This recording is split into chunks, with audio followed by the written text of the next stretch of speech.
আসসালামু আলাইকুম বন্ধুরা, আশা করি তোমরা সবাই ভালো আছো। এই যে আমার পথ কাজী নজরুল ইসলাম, রাইট?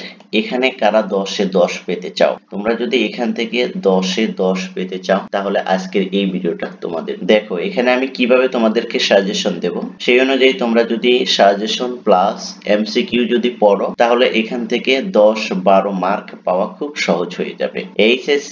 এইচএসসি 2025-এ যারা আছো তারা যদি এখানে যদি কি করো 10-এ 10 মার্ক পেতে চাও তাহলে তোমরা আজকের এই ভিডিওটা খুব মনোযোগ সহকারে দেখো। আমি তোমাদেরকে বলছি এমন কিছু সাজেশন এখানে আমি দেব আর এমন কিছু ট্রিক্স এখানে অ্যাপ্লাই করব যে তোমরা এখান থেকে কমন পাবাই পাবে। এখান থেকে এমসিকিউ কমন পাবে এবং সিকিউ কমন পাবে, রাইট? এটা এমন একটা অধ্যায়, আমার পথ কাজী নজরুল ইসলামের এমন একটি গল্প যে যেখান থেকে তুমি সিকিউ কমন পাবে এবং এমসিকিউ কমন পাবে। এখান থেকে দুটাই থাকবে। দেখো কি কি পড়লে তোমরা সিকিউ এবং এমসিকিউ কমন পাবে সেটা কিন্তু আজকে এই আমার পথ গল্পের একবার এ টু জেড আলোচনা করব।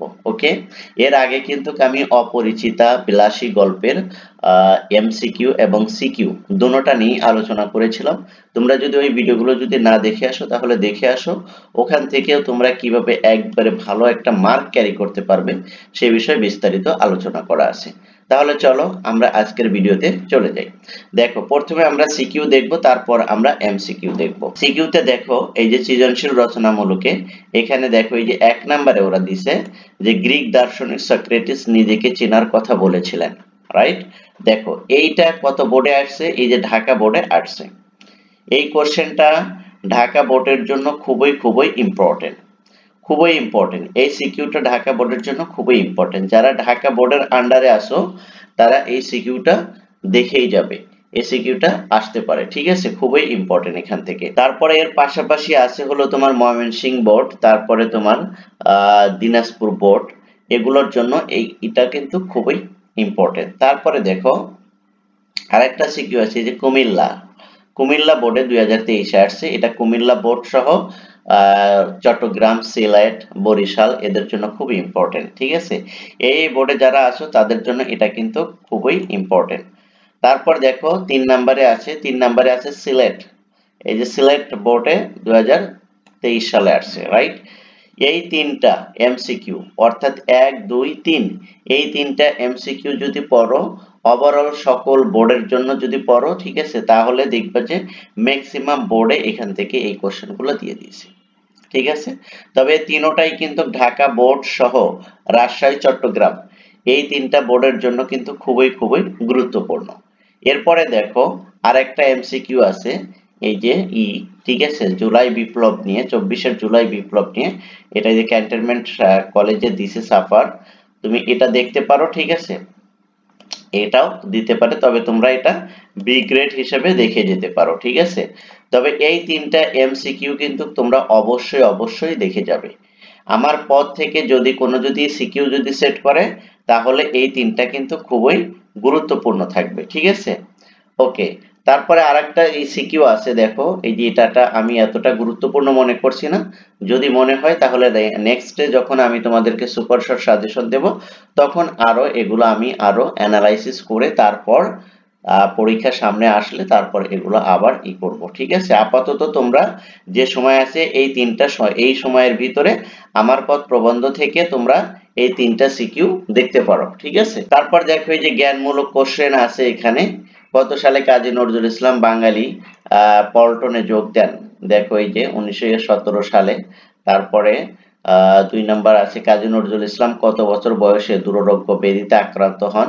43 বছর বয়সে, 43 বছর বয়সে, ঠিক আছে? এভাবে কিন্তু এই যে শর্ট কোশ্চেন গুলো কিছু আছে, ঠিক আছে? এখান থেকে এই কোশ্চেন গুলো দেখবে, কারণ এগুলো কিন্তু তোমাদের সিকিউতে আসে, ঠিক আছে? সিকিউতে অনেক সময় কাজে দেয়। এগুলো পড়লে তোমাদের কি হবে, গল্প এবং লেখক সম্পর্কে ভালো একটা ধারণা থাকবে, যার কারণে তোমরা কিন্তু ওই গল্প এবং ওই গল্পের সিকিউ এমসিকিউ আনসার করতে কিন্তু অনেকটাই তোমাদের সহজ হয়ে যায়, ঠিক আছে?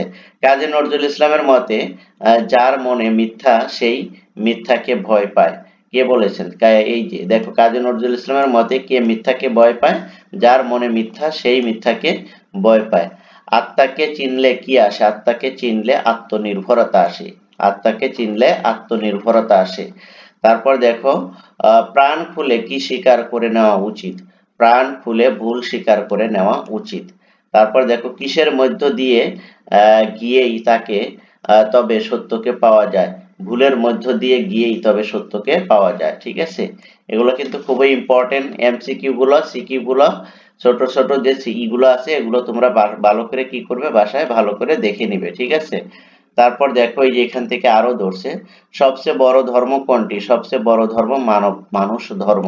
ওকে, তারপরে দেখো কুর্নিশ শব্দের অর্থ কি, কুর্নিশ শব্দের অর্থ হচ্ছে অভিবাদন বা সম্মান প্রদর্শন করা। কুর্নিশ শব্দের অর্থ অভিবাদন বা সম্মান প্রদর্শন করা। মেকি শব্দের অর্থ কি, মেকি শব্দের অর্থ মিথ্যা বা কপট, মেকি শব্দের অর্থ মিথ্যা বা কপট।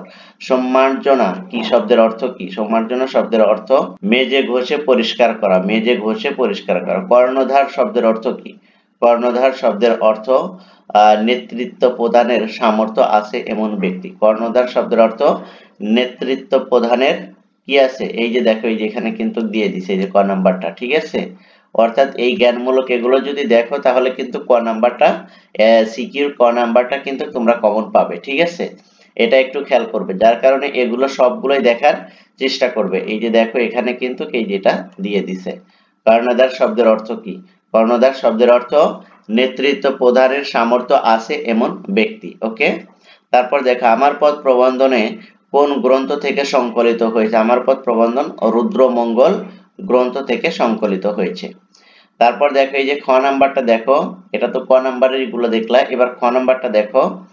এখানে দেখো এই যে আমার কর্ণধর আমি উক্তিটির দ্বারা প্রবন্ধী কি বুঝিয়েছেন, উক্তিটির দ্বারা এই যে এখানে আনসার দেওয়া আছে ইয়েতে। ঠিক আছে, তোমরা এখান থেকে দেখে নিবে এগুলো। ঠিক আছে, তারপর দেখো কবি নিজেকে অভিশাপ রথের সারথি বলে অভিহিত করেছেন কেন, কেন তিনি অভিহিত করেছেন, অর্থাৎ এটা কিন্তু তোমাদের খ নাম্বারের কোশ্চেনের উত্তর এখানে তোমরা পেয়ে যাবে। ঠিক আছে, মানুষ ধর্মই সবচেয়ে বড় ধর্ম, এই যে উক্তিটির তাৎপর্য লেখো।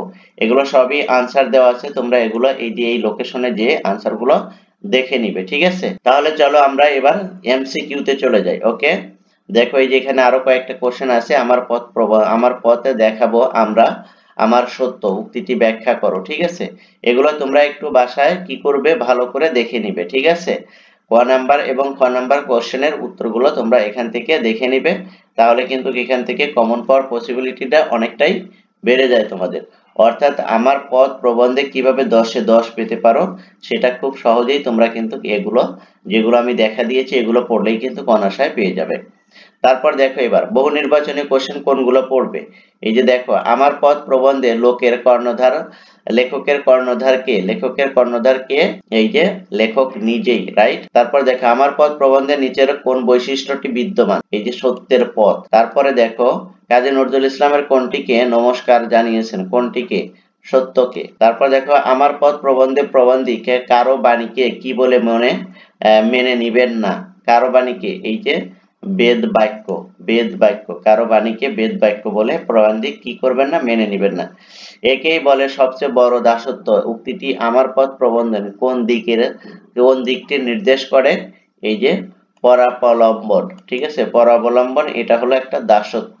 তারপর দেখো দেশের যারা শত্রু, দেশের যা কিছু মিথ্যার ভণ্ডামি মেকি তা দূর করতে কি প্রয়োজন, তা দূর করতে এই যে আগুনের ঝান্ডা, কোনটা প্রয়োজন, এই যে আগুনের সম্মার্জনা, আগুনের সম্মার্জনা। তারপর দেখো এই যে 7 নাম্বারটা দেখবে আমার পথ প্রবন্ধে স্পষ্ট কথা বলা প্রসঙ্গে নজরুল নিজেকে কার সঙ্গে তুলনা করেছেন, এই যে অভিশাপ রথের সারথি। দেখো আমি তোমাদেরকে যেগুলো মার্ক করে দিচ্ছি এগুলো তোমরা সবই পড়বে। ঠিক আছে, এই যে 8 নাম্বার পড়বে, 9 নাম্বার পড়বে। ঠিক আছে, তারপরে এই যে 10 নাম্বারটা পড়বে, তারপরে এই যে 11 নাম্বার। এখানে দেখো সবগুলোই কিন্তু ইম্পর্টেন্ট, এগুলো কিন্তু একদম একবার আসার মতন সিকিউ এমসিকিউ। ঠিক আছে, এগুলো অনেক ভালো করে পড়বে। ঠিক আছে, তারপর দেখো এই যে এই আত্মাকে চিনলে আত্মনির্ভরতা আসে কেন, এটা দেখবে। তারপরে এই যে এখান থেকে একদম একবার এগুলো কিন্তু সবই কিন্তু একবার ইম্পর্টেন্ট, একটা কিন্তু তোমরা কি করবে, দেখে নেবে বাসায়। ঠিক আছে, এই যে দেখো তোমাদের কাছে যদি গাইড না থাকে তাহলে স্ক্রিনশট নিয়ে নাও, স্ক্রিনশট নিয়ে এগুলো বাসায় বেশি বেশি করে প্র্যাকটিস করবে। ঠিক আছে, আমার পথ প্রবন্ধে কি ফুটে উঠেছে, আমার পথ প্রবন্ধে কি ফুটে উঠেছে, এই যে সত্যের স্বরূপ, ঠিক আছে। তারপর দেখো এই যে প্রাবন্ধিক কাজী নজরুল ইসলামের মতে ভয় তাদের মধ্যে যাদের ভিতরে ভয় আছে, রাইট, যাদের ভিতরে ভয় আছে, 2 এবং 3। তোমরা এগুলো খুব ভালো করে দেখবে, ঠিক আছে, এগুলো কিন্তু খুবই খুবই ইম্পর্টেন্ট। এগুলো তোমরা দেখবে, যেগুলো যেগুলো আমি দাগ দিয়ে দিয়েছি এগুলো তোমরা আগে প্রথম ইয়েতে এগুলো কি করবে, শেষ করে ফেলবে, ঠিক আছে। এইগুলো এই চ্যাপ্টারে আসলে তোমরা অবশ্যই অবশ্যই এই সাজেশন গুলো ফলো করো, দেখবে এই সাজেশন ফলো করলে তোমরা ইনশাআল্লাহ খুব ভালো একটা রেজাল্ট এখান থেকে করতে পারবে, ঠিক আছে। এই যে এই উদ্দীপকটা দেখো, এই যে এই উদ্দীপকটা 2018 সালে সকল বোর্ডে আসছে, ঠিক আছে, এটা তোমাদের জন্য খুব ইম্পর্টেন্ট, এই উদ্দীপকটা দেখে নিবে, ঠিক আছে, এই উদ্দীপকটা দেখে নিবে। তারপর দেখো এই যে এখানে আরেকটা উদ্দীপক আছে, এই যে উদ্দীপকটাও, এখানে যে 2-3টা উদ্দীপক দিলাম, এই 2-3টা উদ্দীপক কিন্তু সিকিউর জন্য খুবই খুবই ইম্পর্টেন্ট, এগুলো তোমরা কি করবে দেখে নিবে। এরপরে আমরা কি এই যে মানব কল্যাণ নিয়ে আলোচনা করব, ওকে। দেখো এখানে যেগুলো এমসিকিউ গুলো দিয়েছি সব মিলে আমার মনে হয় যে কতগুলো হবে, 30টা অর্থাৎ 20টার মতন হবে, বা 22টা এরকম হবে, বা তারও কম হতে পারে, ঠিক আছে, এতগুলো এমসিকিউ এখানেই করা হয়নি। যেগুলো আমি সিলেক্ট করে দিয়েছি এই এমসিকিউ গুলো সিকিউ গুলো তোমরা কি করো, যে সময় আছে এই সময়ের ভিতরে বাসায় প্র্যাকটিস করো, বাসায় প্র্যাকটিস করো, এগুলো যদি ভালোভাবে যদি প্র্যাকটিস করো দেখবে যে এখান থেকে তুমি খুব ভালোভাবে একটা মার্ক ক্যারি করতে পেরেছো, 10-এ 10 মার্ক পাওয়া তোমার জন্য কোনো ব্যাপারই না, যদি এগুলো যদি ভালোভাবে একটু দেখো, ঠিক আছে, বেশি বেশি করে প্র্যাকটিস করো, অতিরিক্ত পড়া দরকার নাই। এই যে এখান থেকে যে সিকিউ 3টা দিয়েছি এই 3টাই আপাতত পড়ো, এবং পরীক্ষা কাছে আসলে কিন্তু আরো কম হবে, হয়তোবা এখান থেকে একটা বা 2টা সর্বোচ্চ পড়া লাগতে পারে, ঠিক আছে। এই জন্য তোমাদেরকে বলছি এখন যেহেতু আপাতত সময় আছে, অন্তত এই সিকিউ এমসিকিউ গুলো তোমরা দেখতে থাকো। আর সুপার শর্ট সাজেশন যখন আসবে তখন কিন্তু একদম একবারে শর্ট শর্ট, এর চেয়ে শর্ট আর করা যাবে না, ঠিক আছে, এতটাই শর্ট করে দেব যে যাতে তোমরা যাতে এগুলো পড়ে যাতে খুব ভালো একটা রেজাল্ট করতে পারো, okay. Thank you so much.